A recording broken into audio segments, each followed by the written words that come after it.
Have you ever faced a problem so messy you didn't know where to start?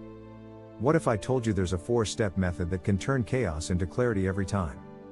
Today, we're exploring the IBAR Critical Thinking Method, a simple, practical tool for making smarter decisions without the stress. Whether it's for work, school, or your personal life, IBAR will help you think, assess, and act like a pro. And now IBAR comes as a simple, cut and paste AI prompt. Here's how IBAR works. The first step is to identify the problem.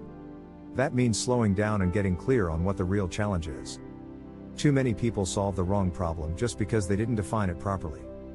With IBAR, you gather facts, listen to other perspectives, and check your biases. IBAR thrives on objectivity.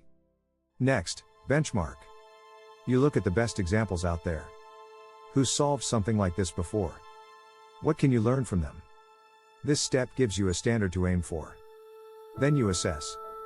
Compare your current situation to those benchmarks. What fits? What doesn't? This is where you distinguish between good and bad ideas. Finally, IBAR recommends. You choose your best path forward, ideally with a few different options. You'll know exactly why you're making your choice because you've already thought it through. If you want to stop guessing and start making confident decisions, try the IBAR Critical Thinking Method on your next challenge. Try IBAR out now by clicking the link below.